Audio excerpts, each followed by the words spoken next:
नमस्कार साथियों, कैसे हैं आप सभी। उम्मीद करता हूं कि आप स्वस्थ होंगे, सुखी होंगे और आनंदित होंगे। हमारे जीवन का जो उद्देश्य है वो क्या होना चाहिए। हमारे जीवन का उद्देश्य निम्नतम और उच्चतम होना क्या चाहिए, निर्धारित कौन करता है। कैसे जो है आप ये जानेंगे कि जो मेरे जीवन का उद्देश्य है वो बहुत बड़ा है, या उसे कैसे जानेंगे कि जो आपके जीवन का उद्देश्य है वो इस वजह से हुआ है कि आप जो है स्वयं को जानते हुए उस परमात्मा को जान सकें जो आपके भीतर स्वयं विद्यमान है। लेकिन हमारे साथ समस्या क्या होती है कि हम जो है बहुत छोटी छोटी और तुच्छ चीज़ों में अपना समय जो है खराब करते हैं। हमारा जो बहुतायत समय होता है, बहुत ज़्यादा जो वक्त होता है, वो हम बेवजह फालतू और बेकार की चीज़ों में नष्ट करते रहते हैं। अगर आपको जीवन में उच्चतम स्थान प्राप्त करना है, अगर आपको जीवन में उच्च उठना है, ऊपर जाना है, तो आपको जो है अपने समय की कीमत को समझना होगा। आपको एक एक क्षण की जो है उसका लेखा जोखा होना चाहिए। जब आप किसी को अपने अंडर में रखते हैं काम करने के लिए, तो आप लेखा जोखा उसका रखते हैं, लेकिन क्या आप अपने कार्यों का लेखा जोखा रखते हैं। और एक दिन आप जो है एक काम करिए, पूरे दिन जो है जो आप कार्य करते हैं, रात में बैठिए और उसको लिखिए कि आपने जो है पूरे दिन किया क्या। जब आप इसको सोचेंगे, लिखेंगे, तो आप खुद देख के डर जाएंगे कि आपने कितना समय जो है नष्ट किया। उसके बाद जो है आप चिल्लाते हैं कि मेरे पे जो है अत्याचार हो रहा है, हम बहुत परेशान हैं, हमारा कुछ हो नहीं सकता। गवर्नमेंट को दोष देते हैं, दुनिया को दोष देते हैं, भगवान को दोष देते हैं, परिवार में कलह करते हैं, स्वयं को जो है परेशान करते हैं। इसकी वजह कोई और नहीं है, आप स्वयं हैं। आप अपने समय की कीमत को समझते नहीं हैं। आप जो है अपने समय को इस कदर खराब करते हैं कि जिसकी जो है आपको कोई कीमत नहीं है। फिर आप जो है बैठ के आप चिल्लाते हैं, रोते हैं। इससे काम नहीं चलेगा। आपको अपने समय की कीमत को समझना है। एक एक क्षण, एक एक पल को होश में जो है साधते हुए जीवन के लक्ष्य की ओर बढ़ना है। तभी आपको वो जो है लक्ष्य प्राप्त भी होगा। आप सोचते हैं कि आप जो है एक दिन बिल्कुल अचानक से कुछ होगा और आप जो है सुपरस्टार बन जाएंगे, आप जो है भगवान बन जाएंगे, आपको दुनिया जो है पूजा करने लगेगी। ऐसा कुछ नहीं होने वाला। आप उसी भीड़ के हिस्सा हैं जिसको आप गाली दे रहे हैं। उससे ऊपर उठना है, उससे ऊपर जाना है, तो आपको अपने को बेहतर बनाना होगा। आपको अपने पे काम करना होगा। आपको जो है अपने रहने, खाने, जीने, पीने, बोलने, कुछ भी कार्य करने में जो है सदैव होश में रहना होगा। आप बेहोशी में जी रहे हैं, सोच रहे हैं कि जो है हम दुनिया को जो है जीत लेंगे। ऐसा कुछ होने वाला नहीं है। हमारा जो व्यवहार है, हमारा जो सोच है, हमारा जो कार्य है, वही डिसाइड करता है कि आप जो है क्या करेंगे। मुझे पूरी उम्मीद है कि आप जो है इस बात से सहमत होंगे, आपको ये बात समझ में आएगी, क्योंकि यही बात जो है आपको जीवन में उच्च दिशा और दशा दोनों आपकी यही बदलेगी कि आप समय को कितना इम्पोर्टेंस देते हैं।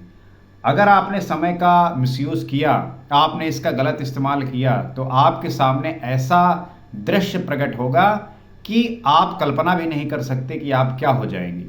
एक चीज़ और होता है कि आप फिर उसके आदत हो जाती है आपको, उसके जो है आप आदी बन जाते हैं और आपको उसी में मज़ा आने लगता है।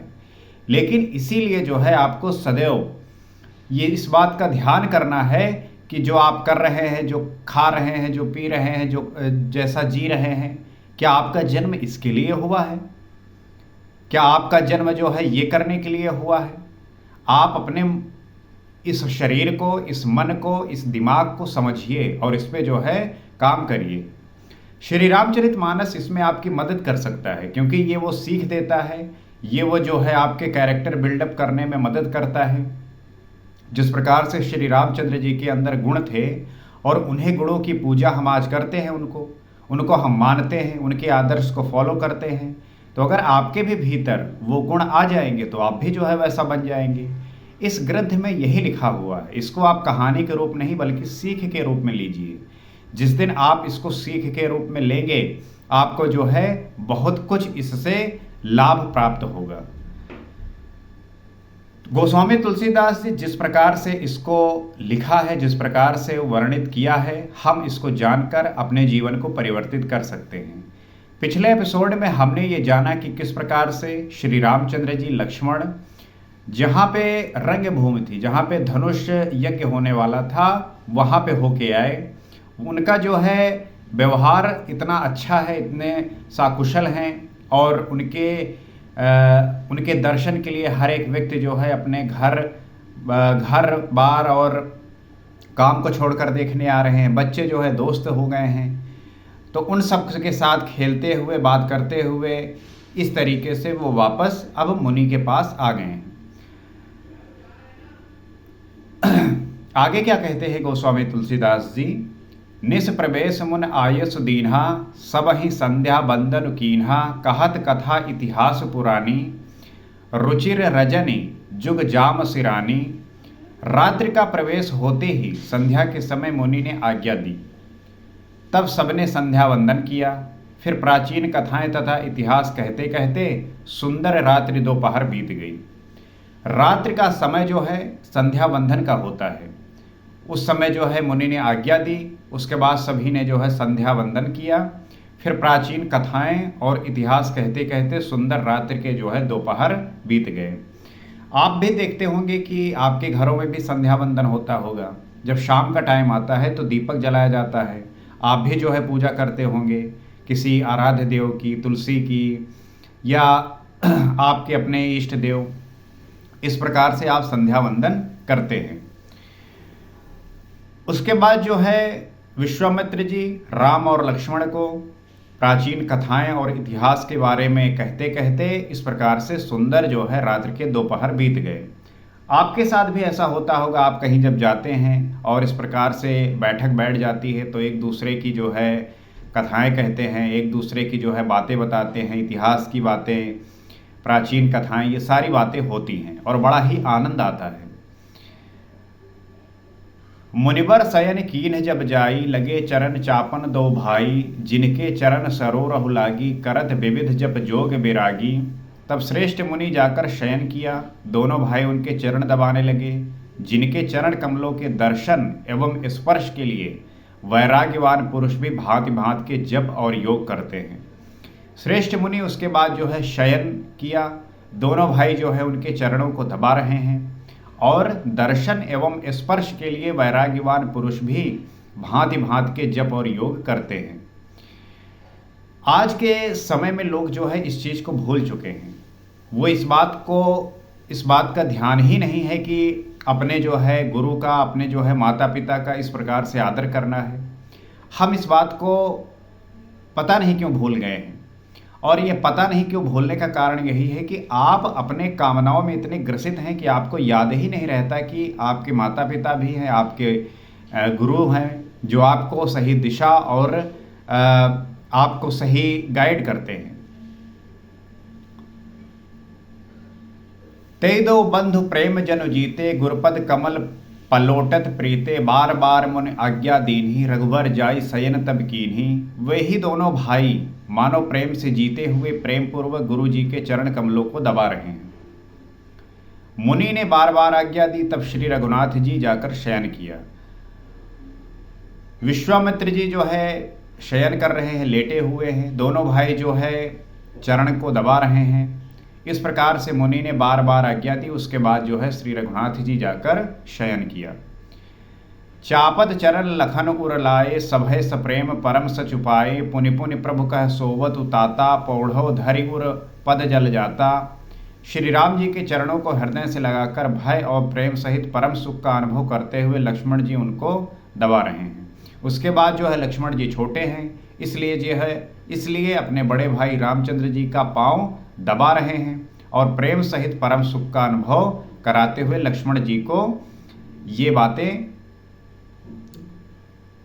समझा रहे हैं, सिखा रहे हैं। एक बड़े होने के नाते जिस प्रकार से हमें समझाते हैं लोग, बताते हैं, उसी प्रकार से ये चीज़ें होती हैं। प्रभु श्री रामचंद्र जी ने बार बार कहा, हे तात अब सो जाओ। तब वे उन चरण कमलों को हृदय में धरकर लेट रहे। उसके बाद जो है श्री रामचंद्र जी बार बार लक्ष्मण जी को समझाया कि अब जो है जाके सो जाओ। चरण कमलों को हृदय में धारण करके वो लेट गए। उठे लखन निस विगत सुन, अरुण शिखा धुनिकान, गुर ते पहिले ही जगतपति जागे राम सुजान। रात बीतने पर मुर्गे का शब्द कानों से सुनकर लक्ष्मण जी उठे। जगत के स्वामी सुजान श्री रामचंद्र जी भी गुरु से पहले ही जाग गए। रात बीती, सुबह जब मुर्गे की आवाज आई, शब्द कान में पड़े, तब जो है लक्ष्मण जी उठे। उसके बाद जो है जगत के स्वामी सुजान श्री रामचंद्र जी भी गुरु से पहले जाग गए। तो उनका जो एक दैनिक क्रिया है वो भी जो है बहुत ही पवित्र और सुंदर है। हर एक व्यक्ति जब इस बात का ध्यान रखता है, कहने का मतलब ये है कि जहाँ पे डिसिप्लिन होता है, जहाँ पे जो है एक नियम होता है और वो जब निरंतर होता रहता है, तब समय आने पर जो है उसका अपना जो है एक परिणाम निकलता है, उसका अपना जो है एक रिजल्ट निकलता है। और वो रिजल्ट और वो जो परिणाम है वो आपके जीवन में सही दिशा और दशा को प्रदर्शित करती है। तो मुझे पूरी आशा है कि आप जो है इन बातों को सीख पा रहे होंगे, समझ पा रहे होंगे और इसको जो है अपने जीवन में धारण करेंगे। यही जो बात है, यही जो समझ है, वही आपकी जीवन को बदलेगी और आपके जीवन को ऊंचाइयों तक लेके जाएगी। मुझे पूरी आशा है कि आप इस बात को सीख कर अपने जीवन में उतारेंगे और आप जो फील कर रहे हैं, जो महसूस कर रहे हैं, वो भी जो है शेयर करिए, बताइए, ताकि हम उन सब बातों पर चर्चा कर सकें, डिस्कस कर सकें। और आप इस चैनल से जुड़ भी सकते हैं क्योंकि नित्य हम इसी प्रकार से बातें करते हैं और आपस में चीज़ों को शेयर करते हुए जीवन की उस उत्कृष्टता की ओर बढ़ते हैं जहां हमारा जाना जरूरी है। आज इतना ही। अगले एपिसोड में आपसे फिर मुलाकात होगी। सीताराम।